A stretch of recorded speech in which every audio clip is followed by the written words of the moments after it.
Hello, good evening, and welcome to QuestLore, a family Lorcana podcast. I'm Matt. This is Malcolm. Hi. Emmett. Hi. And the lovely Jennifer. Hello. And we are the Gorsline family. Our goal here is to every week talk to you about Lorcana as a family. See, the four of us love playing games together.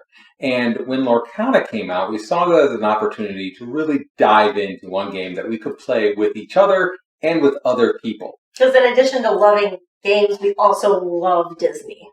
Absolutely. So we are a Disney family to the core. When this was announced well over a year ago, the Lorcana trading card game, our first thought when looking at it was, oh no, there goes our money. Kids, when you first saw it, were you excited about it? Yes, very excited. Because what other card game do you guys like a lot? Pokemon. Yeah. They love opening packs. They love looking at those little pocket monsters. But we love Disney way more than Pokemon. So the thought of getting to open packs with Disney characters in them was really, really exciting. Now, with Pokemon, normally they open packs. Those cards then go into some kind of black hole, and I never see them again. Do you guys know where the black hole is? It's downstairs somewhere. Yeah, it's downstairs somewhere. Like it's in a Cards Against Humanity space, I think. Excellent. Great. Fantastic. Glad to see that is being well protected. When we ended up getting some cards during the first chapter release back in August, I sat down with Jen and we were like, I'd kind of like to actually play this game. You see, nearly 20 or some years ago, I actually played Magic the Gathering. More like 30-some years ago. I got to play Magic the Gathering, like when it first came out. So when I watched the videos for how to play Lorcana, I'm like, hey, I know this because for those that don't know, at least from the original rules, I have no idea what they've added since. Lorcana is really close to Magic the Gathering. And so I'm like, hey, I kind of want to play this. If you guys just want to open up packs, or if you guys just want to look at the pretty artwork, that's fine. But I'm kind of into this. I'd like to actually give this a go. What do you think? Jen was immediately on board. She's like, yeah, let's play, right? Yeah, especially because we really love board games and card games. We have many, many different card games and board games in the house already. I've never played Magic. I've only dabbled a little bit in Pokemon cards. So I thought, yeah, this could be cool. It could be fun. Our kids love playing board games and card games too. They're really good at it. So yes, I was definitely on board. And then we tried to bring these two in as well. And they were all for it too. We opened up the starter decks. We opened up our packs. We looked at things like, okay. And then we immediately played a game with all four of us together. How do you guys think that went? Disastrous. Like, we didn't even use the dice when that came out. Like, we had to use the little mattress with the little swivel thing. Well, not only that, but I don't even think we made it through 4 full turns and somebody won, and we didn't really know about battling, and it felt like it just didn't have that spark for us. Yeah, so I was kind of like, oh, well, we were solving this really quick. But the weekend it came out, our local game store that we go and play at, it's called the 8th Side, they had a quick, hey, come play Lorcana. And I somehow found the courage to actually go and play against other people. Looking back, this was the first time I played one-on-one versus someone. Because I just went to a store and just played with someone. Not against each other. I just went to a store and played against complete strangers. My first game, the guy was playing against a fully constructed deck, had holographic foils of every single one of his cards, knew completely what he was doing, and wiped the floor with me.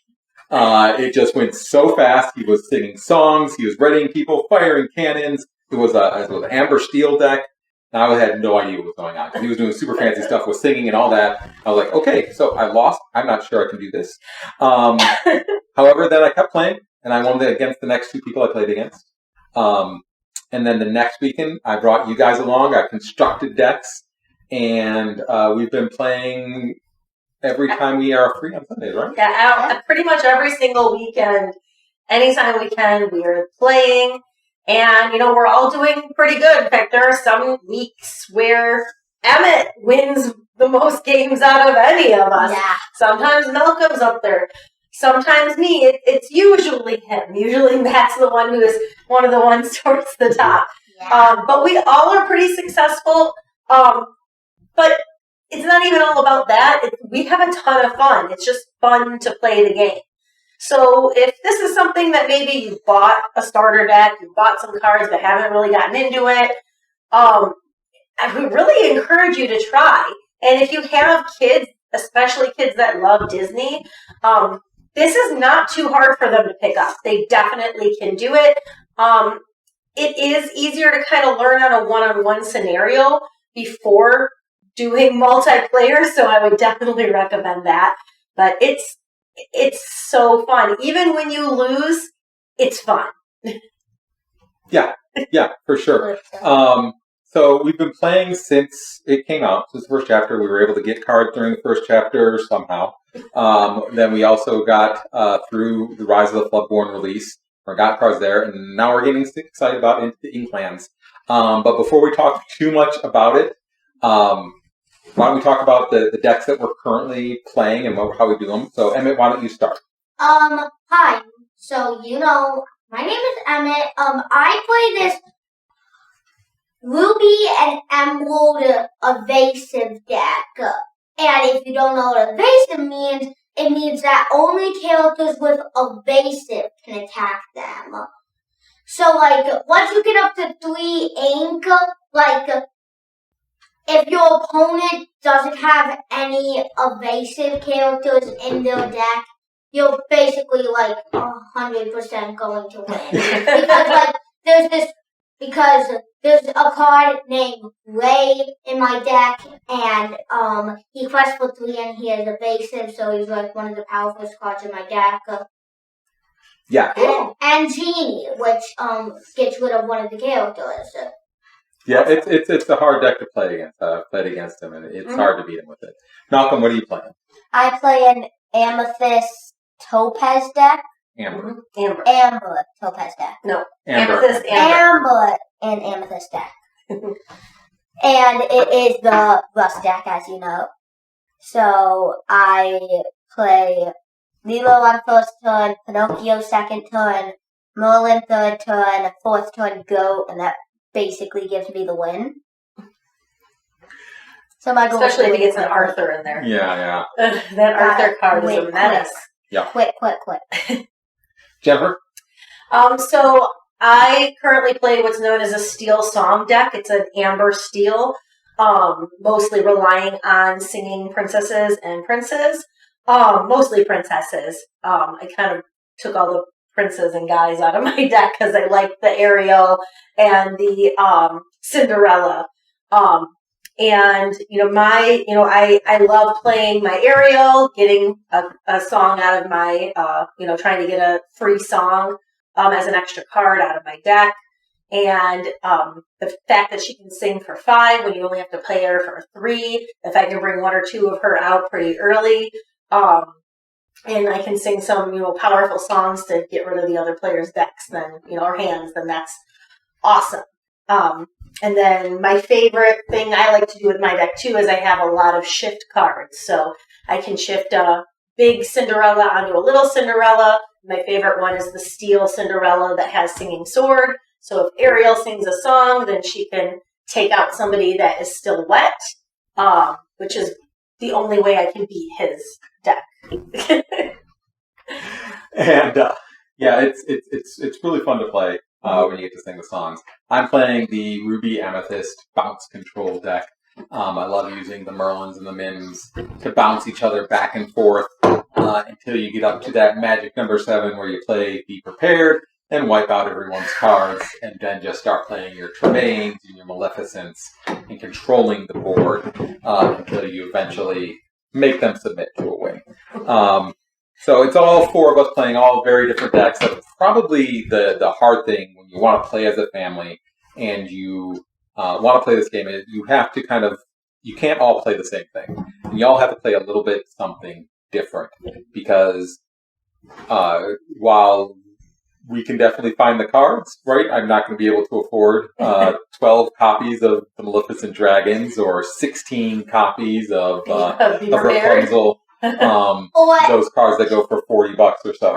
Or 12 cards of Rays.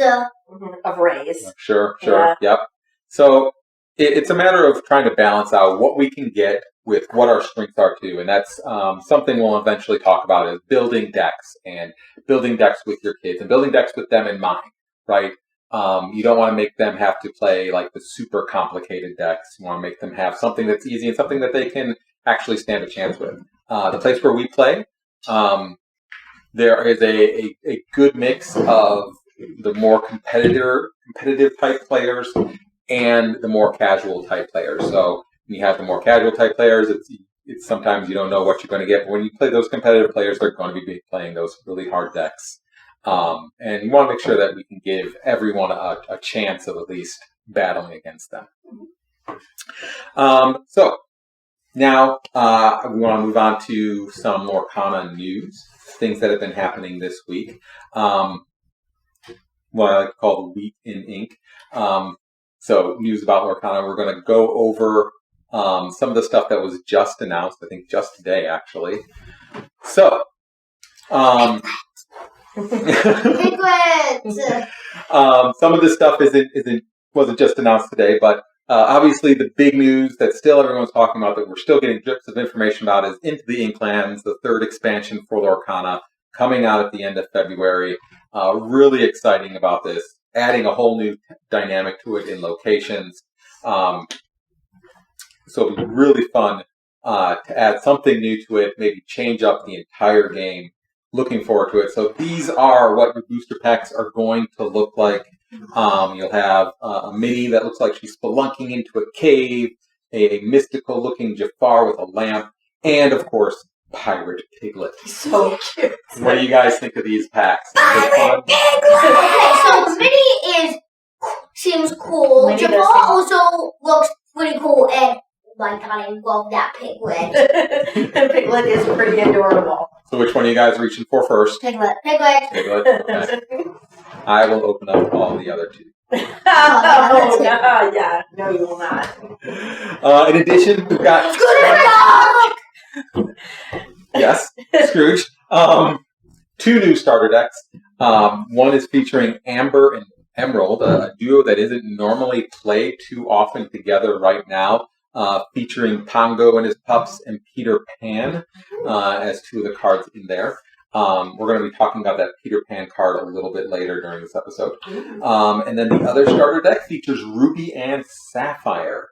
That is a deck that did have some popularity kind of at the beginning of Rise of the Floodborn, the Popsicle deck, where you would throw down a Popsicle and then have Hiram recycle that Popsicle so that you would then draw a couple of cards. So Lou and Ruby, known as a good draw engine.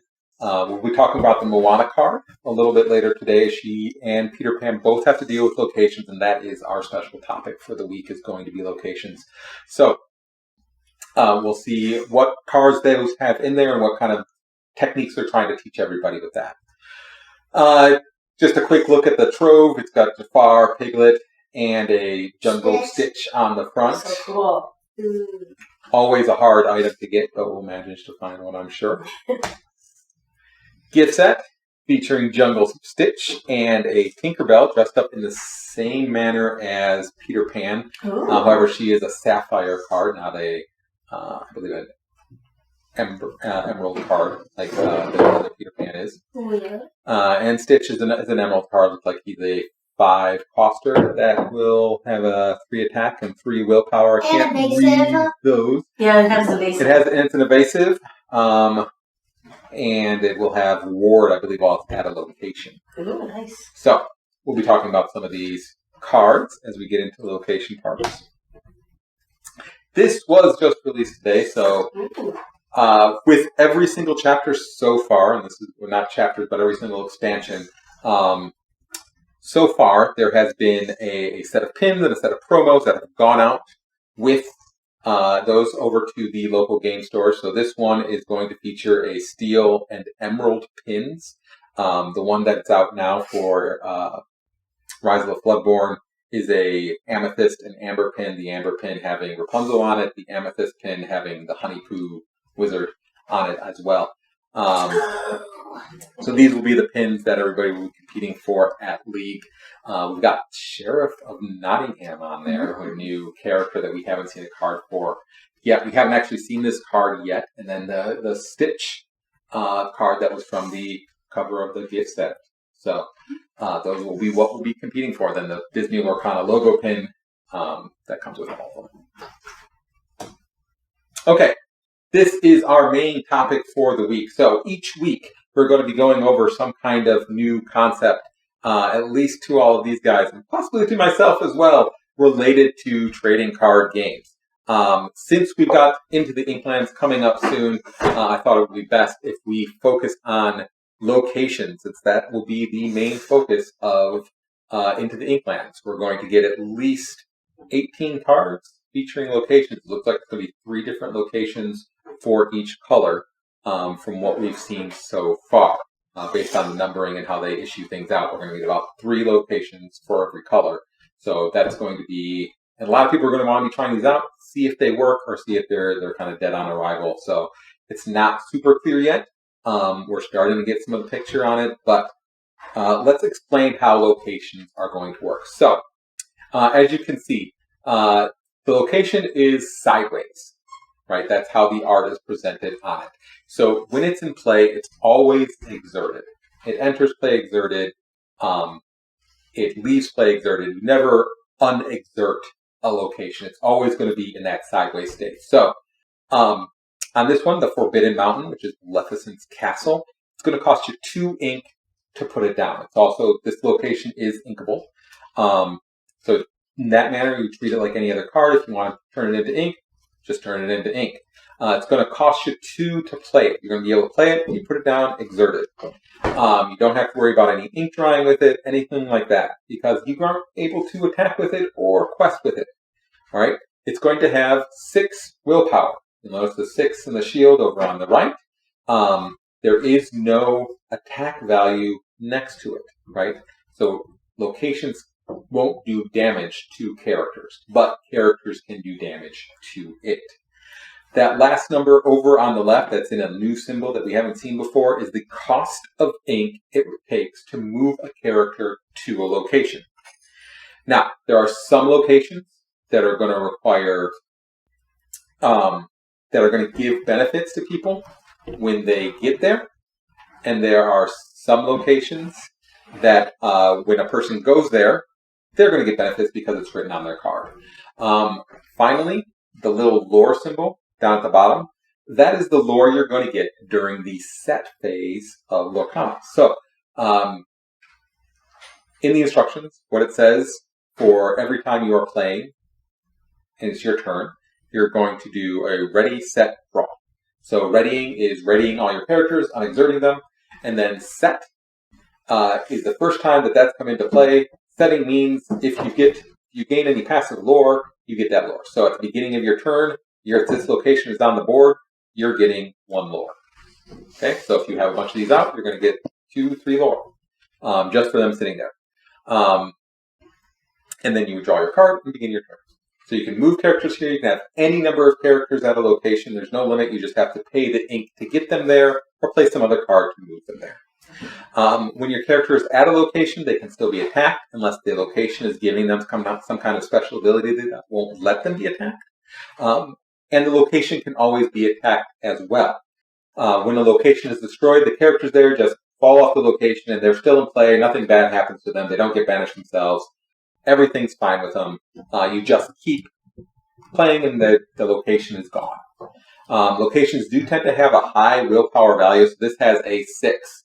So if you're thinking about, well, what could destroy a location with just 1 shot, what we typically look at is the Maui line, right? Maui comes in, costs 5 ink, you can do 6 damage. So this location survives until turn 5 when Maui comes out, and Maui just destroys it. He doesn't take any damage himself. He just gets rid of the location.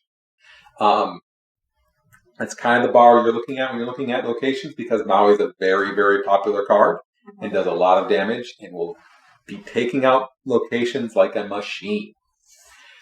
That's essentially how locations work. Any questions or thoughts on them right now? So I guess my only question is, like, what would be, like, for a card like this, I feel like what would be the purpose, like, of using an ink to move a card there? I get it for some of the other locations where they give the card some kind of advantage, but I feel like this location seems like why waste an ink putting a card there unless it's going to be like protected by being there? Like, that's my big question. And that's a good question. There doesn't seem to be a whole lot of purpose to moving a card here right now. There are some cards that get advantages when they are at a location. Mm-hmm. And we'll go through those. All the cards we're going to go through today are either locations or cards that get an advantage by being at a location, or cards that interact with locations. So we're going to go through every card that's been announced that has something to do with a location in set 3 during this. Now, a really important thing to note is the way your cards have all been worded so far for both mostly Ruby and Steel, right? Mm-hmm. They all say deal damage to a character, banish all characters. Mm-hmm. Locations are not characters. So If you've got 3 locations out and say 2 characters out, turn 7 comes around and someone's playing Ruby and they play Be Prepared, your characters get wiped out, but not your locations. They still remain. So far, we haven't seen any card that wipes out all locations yet. Some kind of, I don't know, Tamatoa type card that just kills everything. Or Be Prepared. Yeah, or Be Prepared that works on locations we haven't seen yet. There could be one coming. So far, we haven't. So, this is the first location. Boys, what do you think about locations? They seem kind of cool.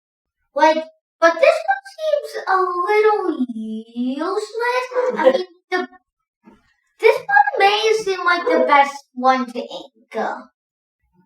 Sure, and it's inkable. Nice. It is And it's a cheap one. It's only 2. Right, it's pretty cheap. So, let's say worst case scenario, and people use the Maui line, it's going to get destroyed by Maui on turn 5. I put this out on turn 2 if I'm on the play, so that means I'm going first. That means I get turns 2, 3, 4, and 5. I get 4 ink for just this thing sitting here, unless the opponent wants to throw multiple enemies into it. And essentially, when they do that, though, they're not attacking my other characters that I'm playing. Mm-hmm. Right? There isn't a lot of strong 2-drops in Amethyst. Right now, in my deck, when I'm playing a 2, it's usually Cusco, or it's a snake. And if I don't have something to bounce back with the snake, I can't play the snake. So there's not a lot for me to play. Some people are playing the Pinocchio puppet, the 3-lore puppet. But not everyone plays that one, and that's uninkable. Mm-hmm. So there is a possibility of a place for this where it just sits there and it gets you lore and lore and lore and lore, and it's like just slowly whittling away at the game. Mm-hmm. So there is possibilities here. Yeah. We'll see. We don't know everything of surrounding locations yet. It's still kind of a mystery that everyone's trying to solve. How about you, Malcolm? Do you have any thoughts? I mean, they seem good if used correctly. They don't seem like something I would want to use in my deck, really. But, they seem good if used correctly. Well, maybe you'll see. Maybe some of the other ones you would like. I mean, it is your color. So, let's see what else. See what else we've got. So here's our next location. It's a Steel location. It's Maui's Place of Exile, Hidden Island. It costs 2 and it's inkable. It has a willpower of 5 and it costs 1 to move characters there. While they're there, characters gain resist +1. Damage dealt to them is reduced by 1. So it gives everybody the resist characteristic while they're at this location. It does have a willpower of only 5, which means, again, it does go down to Maui. That's the first thing that's going to get brought out on turn 5 to take care of it. But until it reaches that point, it's probably going to survive, unless there are other cards that will remove it. And we'll show some of those cards that are starting to come out for that as well. And honestly, because you're not getting lore from this, I'm not seeing a ton of people focusing on getting this one out before that. Like unlike the last one where they might throw 2 or 3 cards into it on turn 3 or 4 just because they know that lore is going to build up. Where this one, it's not. But I could really see, playing a Steel Song deck. I already have a few characters that have 2 resist. Putting them here, giving them that 3rd resist could be super, super helpful in keeping those characters in my, in play, in the field of play. I have a question. Yes. What does it mean by resist +1? Great question. So what resist means is that if you attack a card of mine that has resist, basically your attack gets subtracted by 1. So if you had a card that was attacking my card and you had a +3 and I had a defense of 3, I wouldn't die. I would actually only take 2 damage instead of 3 damage, and my card would still stay in the field of play. So that's what resist means. It means it subtracts 1 from the damage that it takes when you attack it. But that's only with challenges. Resist doesn't mean anything if you're doing an item or a song. Do you have any questions? Well, it's with any damage that's being done to the character. So is it? Even songs? Yeah, I didn't if you're think doing it did. damage with a song, it's still resist? Yep. Oh, sorry. Oh, I guess I was wrong there. Oh, I thought resist meant if this character couldn't quest, but it has to attack every time. No, that's something different. That's reckless. That's reckless. Because reckless can't quest for lore at all. It doesn't have any lore on the card. And I also have another question about this card. Yeah? Why would Maui even attack this place? In the Disney world, you're right. But that's kind of what's fun about Lorcana, though, is that there's a lot of stuff that wouldn't really actually happen in the Disney World universe that we know.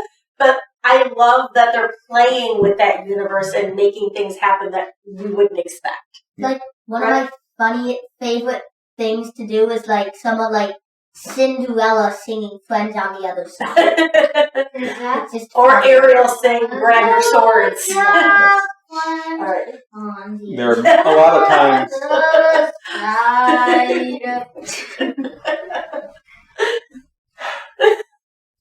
All right, let's look at the next card, all right?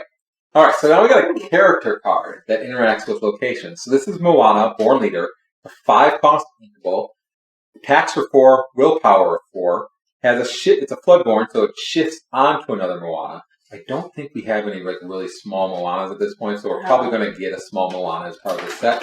It has a special ability of Welcome to My Boat. Whenever this character quests while at a location, you ready all other characters there. They can't quest for the rest of this turn. You also get 2 lore when she quests. This is very similar to the other Moana, the Moana Mountain Nui from Amber, that she readies other princess characters when she quests. Instead, this one will ready the other characters at your location. So it's a way of protecting them if they're all at a location. So if you have them there, it's a way to protect them. And the nice thing about this is that when she readies other characters, so you can quest with those characters, get the lore, and then she can ready them, and then you could still use those characters again to attack if you wanted to, or sing a song or something like that. You just can't quest. Right. Kids, thoughts? I mean, it seems like a good character if you have a lot of people at a location. Mm-hmm.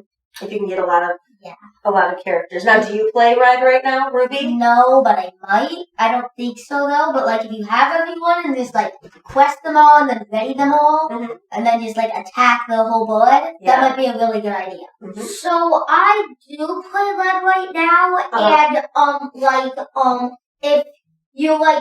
if you have a red and yellow deck, like my dwarf deck that I have, like you could like put down 2 Moanas, shift her into one of them, then you can quest her, and then she can, and then she can ready her because she's a princess.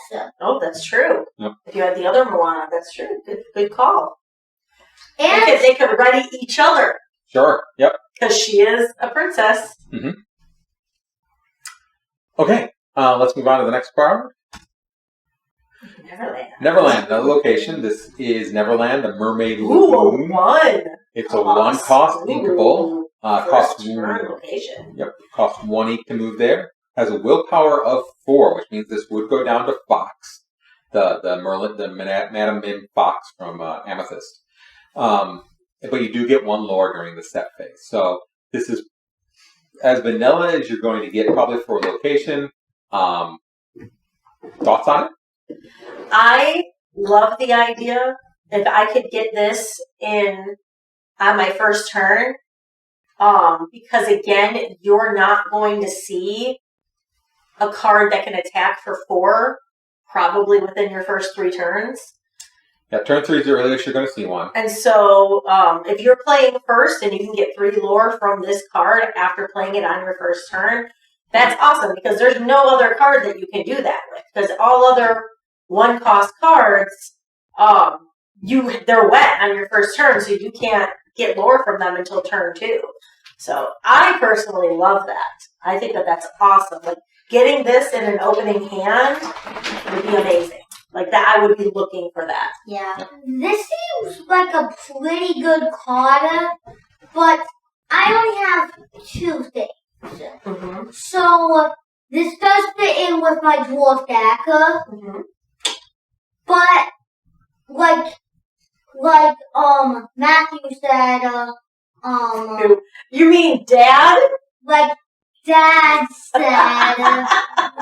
like how Dad said, it's only a 4. So that means like you could like get like I don't know you like somebody could have a green and they could like place down like on turn 1 like the Easter egg card from Lido, and then the second turn they play another Easter egg card from Lido, and then they just attack you. Sure. It could go down pretty quickly.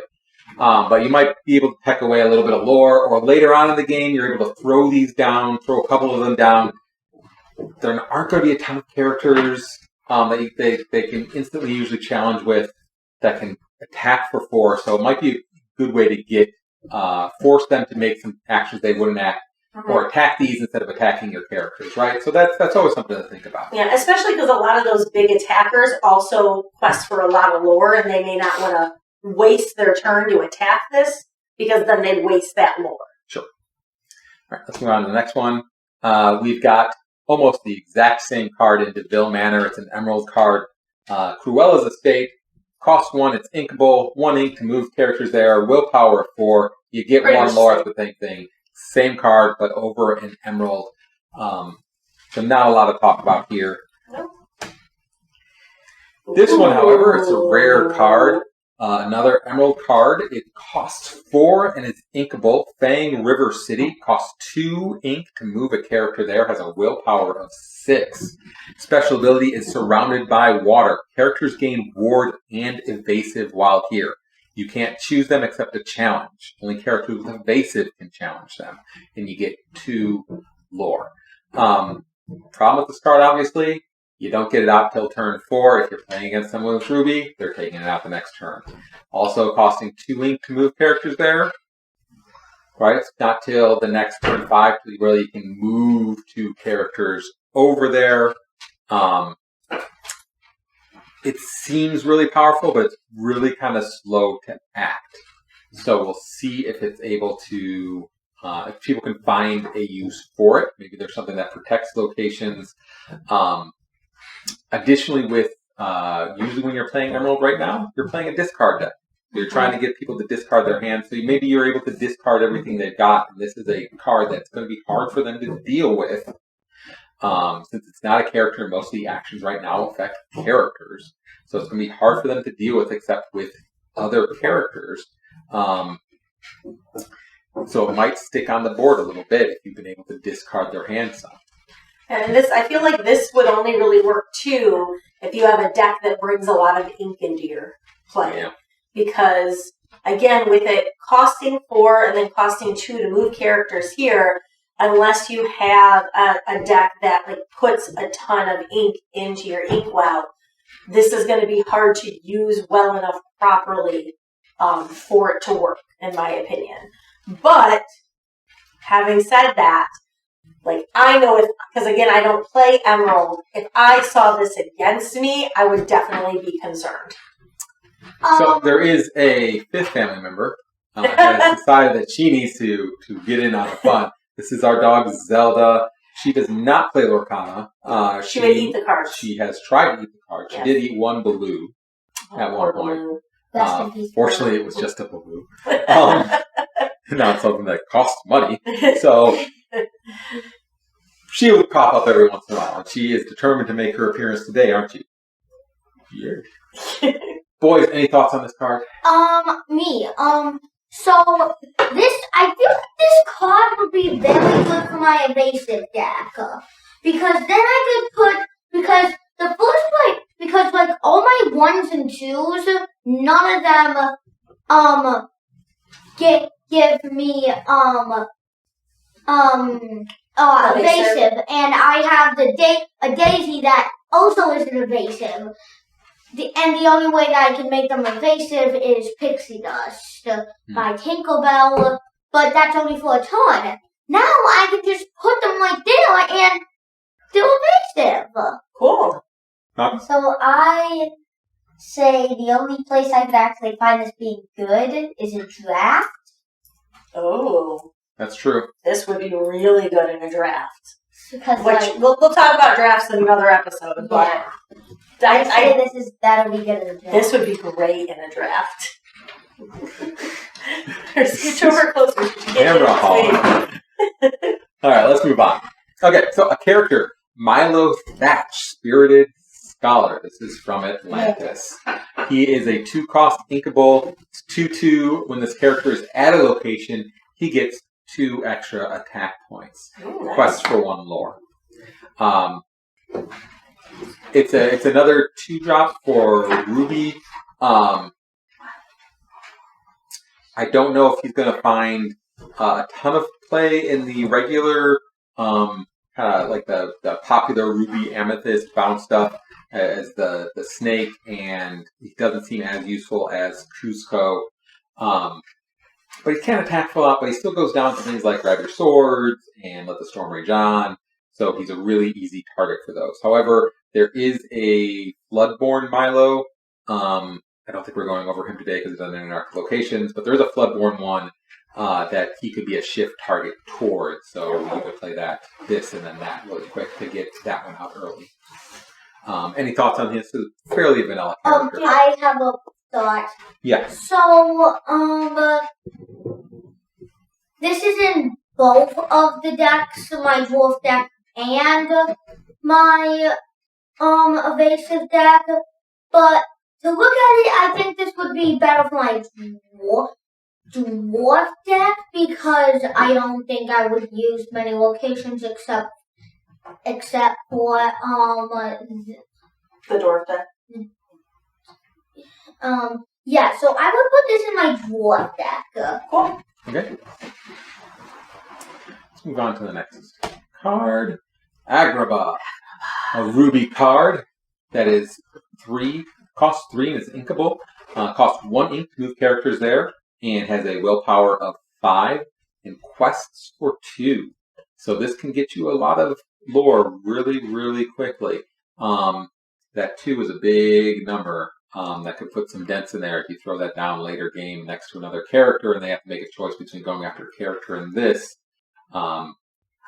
Could be making people make a lot of choices, especially if you're playing against Ruby, who all their special interactions, everything that they do is really built on things that enter the battlefield and then do an action against a character. None of those work against locations. So this could be something that getting that 2 lore could be a really big thing. I know it goes down to Maui right away, but that is still a lot of lore to get for fairly cheap and not having to do much. And again, one of the best things I think about these locations is that they are exerted right away, so you get that lore right away. You don't have to wait till the next turn to get it. But they have to survive the opponent's turn. Oh, you don't get them on the first turn when you put them out? No, because it's during that set phase. So at the beginning of your next turn, you get the lore. Oh, so then the one card you wouldn't get the lore on your first turn. You do still have to wait till your second turn. Yes, to get that's everything true. else. Yes. I'm sorry. Okay. I have something to say. Okay. So, I would put this in my dwarf deck, and also, I do have a fun fact about this card. What's your fun fact on it? So, the place that a lot of takes place Agrabah? is Agrabah. They were originally supposed to name it off of a real country, but they couldn't because of the Gulf War. So they scrambled the letters of it to make Agrabah. That's a really cool fun fact. Yeah. And I did not learn that on the playground. I learned it from my teacher. Oh, cool. Yes, I'm Yeah. Are you allowed to ask what place they unscrambled or country? I forget. Okay. Unscrambled. I don't think you know enough Middle Eastern cities Yeah. from old times Yep. to make a lot of guesses there. Got our next card. We've got a song. I got a dream, got- I got a dream, I got a dream, I got a dream. Excellent. We're familiar. This is a song that costs 2 and is inkable. So you can ready chosen characters of yours at a location. They can't quest for the rest of the turn, but you do gain lore equal to that location's lore. So this is a possibly a very, very good card because it gets you hidden lore. When I say that, it means it gets you instant lore that the opponent could not see coming. Right? They're not going to know necessarily that you've got this in your hand. You can play you play Agrabah, the card we just had, move a person there, and then have that person sing, I've got a dream. You get 2 lore right away. That's something that's a turn that could win you a game. That's a turn that could give you advantage. So this has the potential of actually being quite impactful on the game, just from that aspect alone of you now have to account for someone having this song in their hand and getting more lore when they put a location down on their hand. Thoughts? I have one. Sure. So, when I first found out about this card on New Year's Eve, I was playing against a very kind young girl, and we were singing that song while we were playing. Nice. It's scary to me because I don't play Ruby. That's definitely, definitely could be impactful. And it's a great card because of the fact that it's inkable as well. Mm-hmm. I mean, any song that's inkable, in my opinion, is a great song to have in your deck. Yeah, for sure. And it's also very low cost. Mm-hmm. Only 2, yeah, exactly. No, any thoughts? No. Okay. Next up is our first legendary. It's Jim Hawkins' Space Traveler. This is from Treasure Planet. Yep. It is a 5-cost inkable, strength of 4, willpower of 4, has quests for 2, and then has 2 abilities like most legendaries do. First, this is it. When you play this character, you may play a location with a cost 4 or less for free. Ooh. Then take the helm. Whenever you play a location, this character may move there for free. Ooh. So there's a chance you could play this card, play a location that has 4 or less, and then move him there all within the same play. For only 5 For only 5 plus, he's a decent body at 4/4 for only costing 5. And quest for 2. Yeah. This seems like it's going to be a good card if locations end up being something that's really playable. If they are, this is definitely going to see play. This is going to be one of the cards that I'm fairly certain will be hard to find, just with the fact that it's a legendary. It seems like the best card we've seen in the ones that have been revealed so far. So thoughts here? You could play Agrabah and then move him there, and then you could play I Have a Dream. Yeah, because Agrabah only costs 3. Play I Have Got a Dream right after you move him there. Well, yeah, if you had extra ink, because he can't sing on his first turn. Right. But if you had the 2 extra ink, you could do that and then get 4 on that same turn while also putting him there. Or you'll probably have more characters on the board by the time you have 5. Probably. Yeah. So could be a very, very good card. If once people figure out the best way to use locations, once we experiment with them, see how they work. And the if fact that you locations end up being unusable, then and the fact that you can't, it's there's not going to be very many cards that can just take him out without taking a ton of damage back. Right. Yes. And there's no songs that would take him out either in just a single song. Because the only one that I can think of is the one Greatest Criminal Mind, where you have to attack for 5 or more for that to work. Right. And he's only 4. There is a song. We're going to get to that. Oh. Unfortunately, it's not next. The next one is Bell's House, Maurice's Workshop. Oh, this is a Sapphire card. It's cost 1 and is inkable. It costs 2 ink to move a character here. Has a willpower of 6. It does mean it still goes down to Maui, but that's still up to turn 5. No questing with this one, but if you have a character here, you pay 1 less to play items. It seems some of the cards that we've seen so far from Into the Inklands from Sapphire, they're really playing into the item things. They're really trying to make the item deck work. So far, there's been a little bit of success. There was the Popsicle, Ruby, and Sapphire deck near the beginning of Rise of the Floodborn that was hot for a quick second and then just kind of faded away as people figured out, okay, well, this is how you deal with it. And then it's been on a upsurge again with Sapphire and Steel. A lot of people are playing, and that uses Hiram and items and Tamatoa as well. So this could find a home in those decks, especially with only costing 1. It gives them a nice thing to do if they can't find a Popsicle right away. Play that, move a character there, and then you're playing Popsicles for free, basically from there on out until someone gets rid of it. Crazy. Yep. Thoughts? Again, that what you just said about playing the Popsicles for free, like that could be big. Help you get a lot of cards in your hand quickly, which is what the purpose of the Popsicle deck is, while not using up a ton of ink, which is awesome. Oh, wait. And especially because you only need one character there. So you don't have to be spending a ton of ink putting a whole bunch of characters there because you only need 1. Right. Can I tell you who would be great with this card to put him there? Tamatoa. Yep. Absolutely. Because you can put Tamatoa there, then you can pay less for every item, and Tamatoa gets 1 extra roll for every item. And also, some of the most important tools in Lorcana are crafted here. That's true. That's true. Look at our next location. Matanui! Sapphire Matanui Island Paradise. It costs 2 and it's inkable.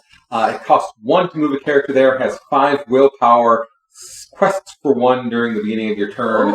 And a special ability of reincarnation. Whenever a character is banished while here, you may put that card into your inkwell face down and exert it. Now that's awesome. That's great. Especially because it only costs 1 to put there. I could see somebody just literally putting every single card they have there, one or 2 per turn, that whatever extra ink they have left over for a turn, because getting that extra ink when they get banished, that's awesome.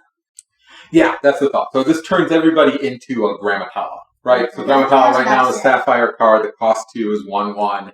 When you banish, it becomes ink. So that's the 1 card you don't want to bother putting there because she's already going to be that. But like I say, you play this on turn 5, move all your characters there on turn 6, so that when someone plays, be prepared. All of a sudden, you're going up 3 or 4 ink on the next turn. So there is some possibility here to manipulate this and really create a good ramp of ink for you to use later on in the game. Yeah. I don't play blue, but I think that this is great. I know if I saw this against me, I would be trying to get rid of it as soon as I could, so that they aren't gaining all that ink and actually, again, a lore every turn, which is awesome. Yeah. So I'm trying to think of the card that can 1-hit KO it. That's not Maui. That you can get before Maui. I know Cinderella can, but she's not. Well, You could shift Yeah, Cinderella. if you got a shift target, If you have a shift Cinderella or a shift Stitch Tinkerbell. or a shift Tink, those could all take it out. Like I know on my deck, that's what I would use. Yeah. You have to shift somebody for sure. I don't think there's anyone else that does That comes 5 out on the earlier. same turn. The Or fox, shift Queen, I think. the fox, the goat both do 4. The shift queen Is 4? is 4/3, so Okay. it can't take it out in one hit, and it can't use its special questing ability. It could use its questing ability to give another one of your characters extra strength to take it out. Now that could be good. So yeah, what's that ability called again? I forget. Commanding? No, that's the name of the card's commanding presence. I don't remember the name of the ability, but it's where she reduces someone's strength and adds strength to someone else. Right, but that might not work. The reducing might not work. Reducing probably does not work on location. But the adding would work. But the adding works, so you can just use the adding and then attack it. She wouldn't take any damage anyways because they don't take any damage from location. Exactly. So it is doable to get rid of these with the cards we have in play. It's just it'll be a little trickier. Yeah, it's harder to do. Mm-hmm. The next card is a Steel Song, and then along came Zeus. It costs 4, is uninkable, but you deal 5 damage to a chosen character or location. That's going in my deck. So that does destroy a good amount of the locations here, including that last one. That answers my question. And the fact that it's a 4, so my Little Mermaids can sing that, because she can sing up to 5. I mean, I don't like that it's not uninkable, but I honestly don't have a ton of non-inkables in my Steel Song deck, so I would feel comfortable putting some of these in there because that is going to be great, because that is one of the things that I do feel like my deck is missing. Because again, other than Greatest Criminal Mind, I don't have a song that can attack with the big guns. And again, that only attacks the big guns that actually attack at 5 or higher. So I love this because it deals 5 damage to anyone, any location. That's awesome. Love this card, putting it in my deck 100%. So while Ariel can sing this, right? Mm-hmm. What people are wondering is if there's a Sebastian composer card, right? Mm-hmm. That he is a singer that costs 2 and sings 4. Yes. So that's what. And he's in the Amber deck. Yeah. Yeah. So that could be a card that you get added as well. Sure. Guys, thoughts on this one? Neither replay Steel, I know, but what do you think? Good. I think it's good. Like, that especially answers my question about the last one. Okay. I You're welcome. don't have many big cards, so it's basically just the same thing as Fire the Cannons to me. Fire the Cannon, Storm Rage On, Yeah. Strength of a Raging Fire, those songs. This might replace, you might talk about replacing a couple of your Let the Storm Rage On with a couple of these. Right. Right, to Or keep replace Greatest Criminal Mind. Yeah, sure. Okay, next. We have Minnie Mouse, a She's so funky cute. spelunker. So this is the card from the booster packs. She costs 1 and is inkable. 0 strength when you play her. 3 willpower. Has the questing for 1 and has a special ability, Journey. While this character is at a location, she gets +2. So if you can move her to a location on your second turn, she does have that ability, and it does let you deal with some of the cards that the 1-drops that are 2 and 2. Usually you can't deal with that on your second turn. You usually have to wait till like your third turn before you can actually deal with any of those cards, or you're running multiple characters into them. So she could deal with some of those 2/2/1s without taking herself out. She might be a good 1-drop in the steel when you have the steel color if you're not running any of the song stuff. Mm-hmm. Would you rather see Cinderella? Thoughts? I like that there aren't any other that I know of steel cards that are only cost 1 that have a strength of 3. So that's awesome. And again, if you are really playing those locations, yeah, it works really well. But I could also see this being a little bit of a liability if you don't have any locations or don't pull any until Mal is out. Well, no, I'm thinking if you don't pull any locations till turn 4, 5, 6, but it's also inkable. It also quests for 1, so I guess it's really no worse than any of the 1-drop cards, and it'll be harder to get rid of than any of the other steel 1 or 2-drop cards. Yeah. Yeah, it would be, the question is, do you play this or do you play the Tiana card that is currently costs 1, quest for 1, is a 1/3, or this gets plus, becomes a 2/3 when it's at a location. So it's iffy whether or not I'll be able to replace that, but that would be what you would replace here with it. Looking at our next card is the Peter Pan card from the Trove and from the gift pack and everything. Peter Pan, Lost Boy Leader, costs 4, it's inkable, has a strength of 3, willpower of 3, quest for 1, has a special ability, I came to listen to the stories. Once per turn when this character moves to a location, gain lore equal to that location's lore. Oh. So this is another card that can get you sneaky lore. The opponent cannot see it coming because you can move characters the turn they are played. You don't have to wait for them to drive. They can be moved there the turn they are played. So you can play this, move it to a location, gain 2 lore without the opponent being able to do anything to stop you. Now, here's my question.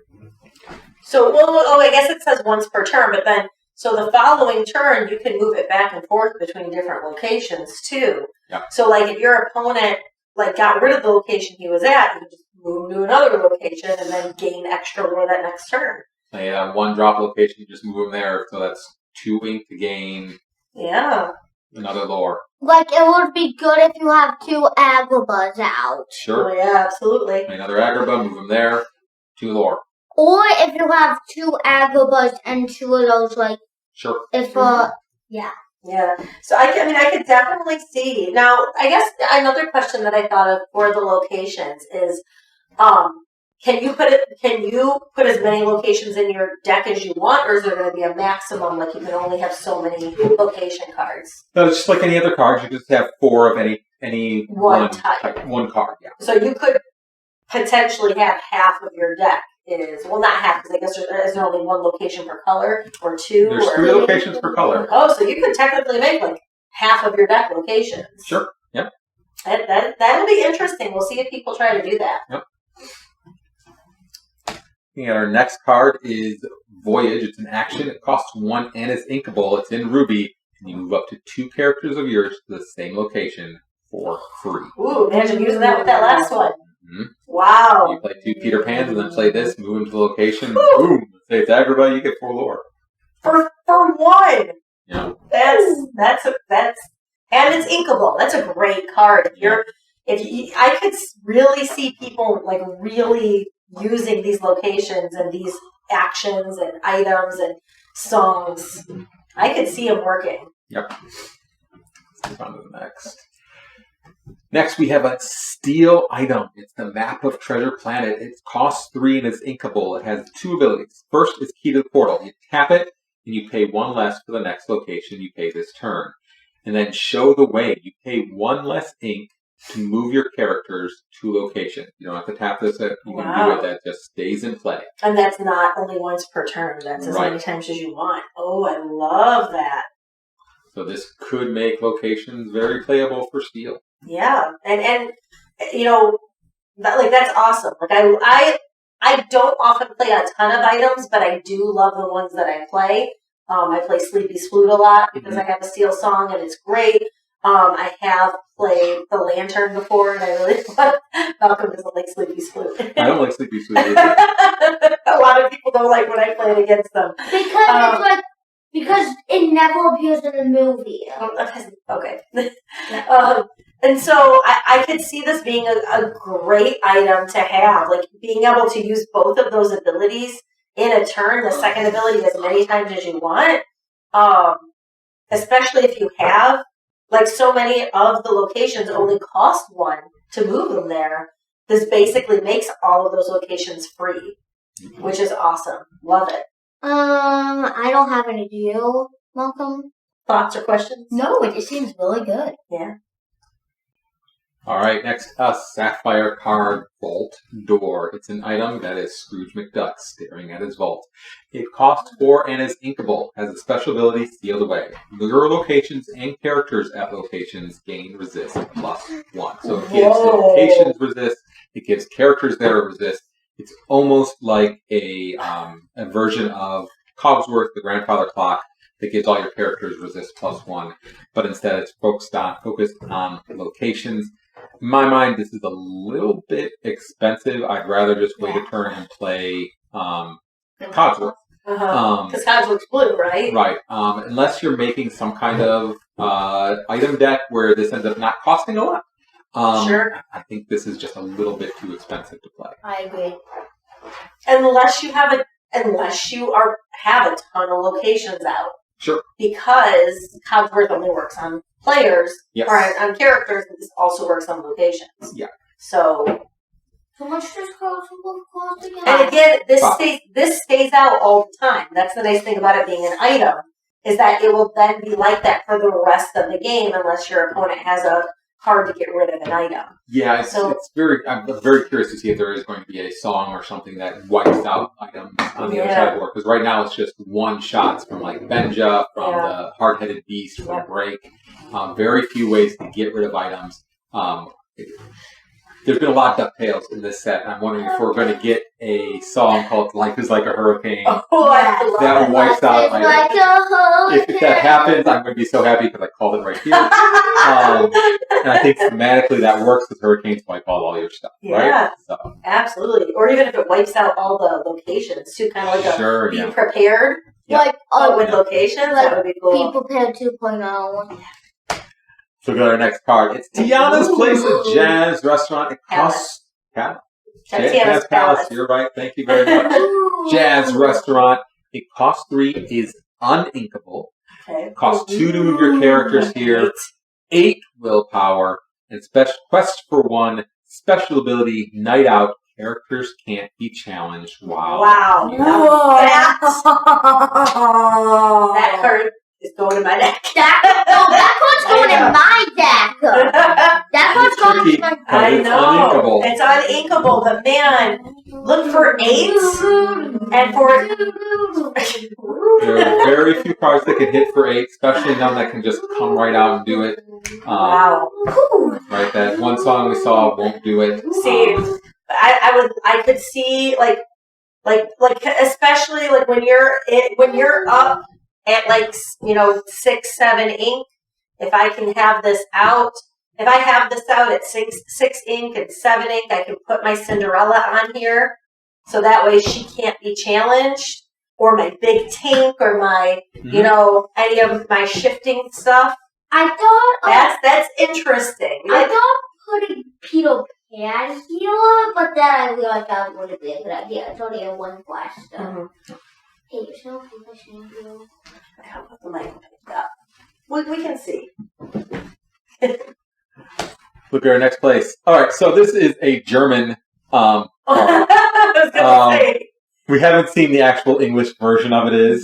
The translation there is Olympus is that way.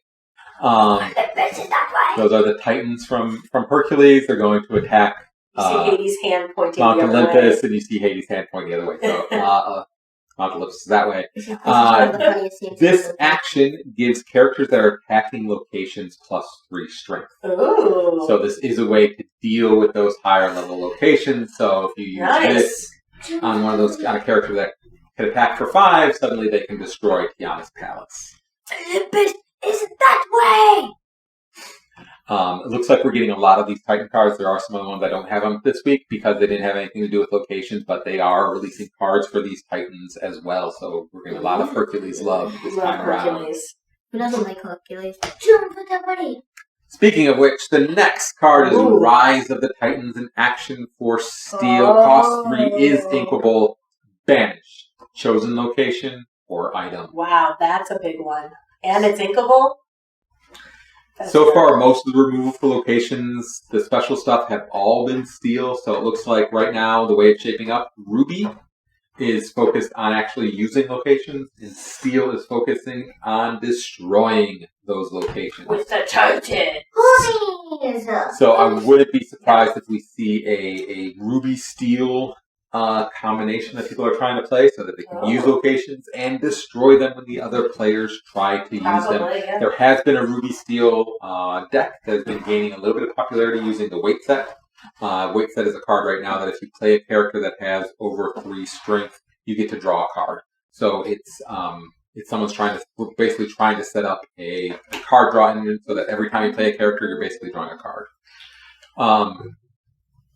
So this could pair well in that to also deal with locations, create a kind of control deck there. Yeah.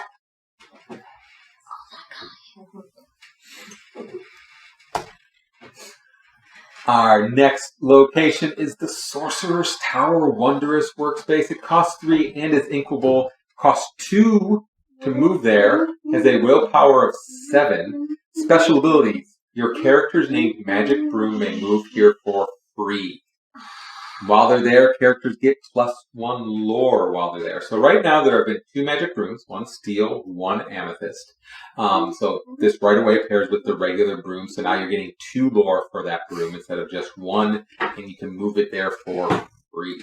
If you pair that with Sorcerer Mickey, you can bring those brooms back when they get banished to your hand and just keep playing them there for free and moving them there for free and then questing and getting more lore. There is a possibility of an engine here. We've gotten a broom with each of the last 2 sets. Yeah. We got the broom for Amethyst last time. We got the blue broom for Steel.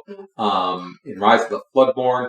I'm curious if we're going to get another broom here. Every new broom in every single pack. That'd be cool if there was. So this could have potential to create broom decks and make them something very useful. Any quick thoughts on here? Na na na na na na na na na na na na na na. Nice. Every deck. Very nice. Very nice. As you can see, my Okay.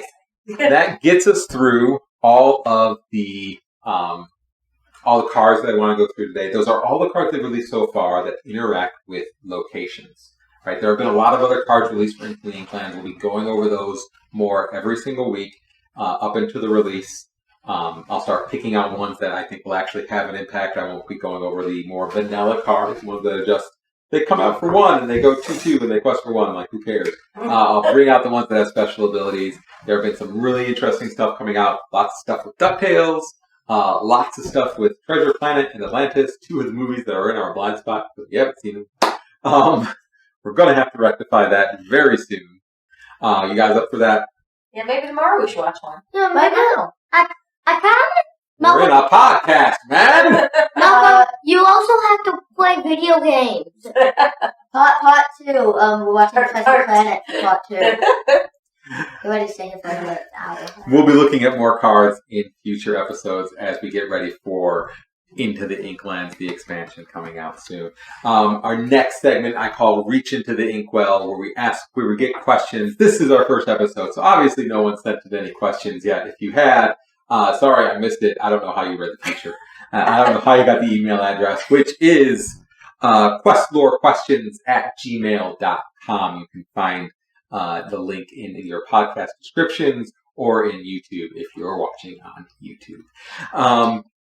But since we don't have any audience questions, kids, did you have any questions that you had for us? I do have 2 ideas for the next episode. Just questions about the cards of the game for right now. No, I just want to say a couple things. Thank you, everyone, for watching, We're not done and yet, honey. we'll see you in the next one. We're not done yet. All I want to say, Oswald the Lucky Rabbit for Lorcana. All right. And we will end this episode as we will end every episode by testing your Disney knowledge with Disney trivia. Question 1. Who is the name of the sleek, new, next-gen racer who defeats Lightning McQueen at the beginning of Cars 3? What's the name of... Lightning McQueen. Good guess! But no. I don't even know if I've seen this whole movie. I'm gonna go get my book. No books. It's Jackson Storm. It's not Lightning. Hey, is that a All right, geek out question water? 2. No. Which French word does Miss Piggy use when referring to herself? I know. Yeah, I know. Miss Piggy. You can start on it. Do you know? It's my rule. No. No. Malcolm, what is it? Moi. moi. That is which is French for me. Next question. In Mickey Mouse Clubhouse, what does the Mickey glove shaped part of the house turn into? Oh, I know. It's Hot. Mickey Mouse Clubhouse. Hot air balloon. Yes, That's very right. good. There you go. Peter Pan receives a present with a card that reads, "To Peter, with love, from Wendy." What is the gift and who is it actually from? Oh, I know. Captain Hook and it's a bomb. Very Good good. job. Good work. This is probably one only for Mom, as we have not subjected our children to the full Pirates of the Caribbean series. In the film Pirates of the Caribbean, Dead Men Tell No Tales, so we're talking the fourth one. Which I've probably seen once. Who is Karina Smith's father? I would guess that it's Davy Jones. Is it Jack? It can't. Is it Jack Sparrow? No. Can't be Jack Sparrow. He's too young. No. Is it Barbosa? You're right. Oh, I was going to say, is it Mr. Smee? Mr. Smee is not in. Pirates of the Caribbean. Peter Pan. That's Peter Pan, honey. These are questions from the Disney trivia board game that we have. We have tons of board games, and that is just one of them. I'll be picking a question from there each week to test your trivia knowledge. If you have any trivia questions you would like to ask the gang, please feel free to send them in. That email address again is QuestLoreQuestions, all one word, @gmail.com. This has been our first episode. I want to say thank you so much for listening. Thank you so much for watching if you're on YouTube. Please take a second to subscribe to us on YouTube, to like, comment wherever you found the podcast at. Leave us a rating, leave us a comment. Feel free to get in touch with us. Let us know what's working, what's not working, what you would like to see. We want to take our lead from you guys about what you want from this podcast. Our goal is to basically present from our family's perspective what it's like to play Lorcana. In the coming weeks, we'll be discussing more about Infinity Plans. We'll talk some about drafting, I think is something we really wanted to cover and talk about with the kids. We want to talk about how we've been playing. We play every Sunday, so every week we want to go over, hey, how did our games go? What's something that we learned? What's something that we can do better next time? Guys, any other final words? I do. Maybe, we may have some packs to open in the next episode. Maybe. When the Inklings come out. I think when Into the Inklands comes out, we'll have Mom bring her overhead camera in, and we'll open up cards like that for some of them.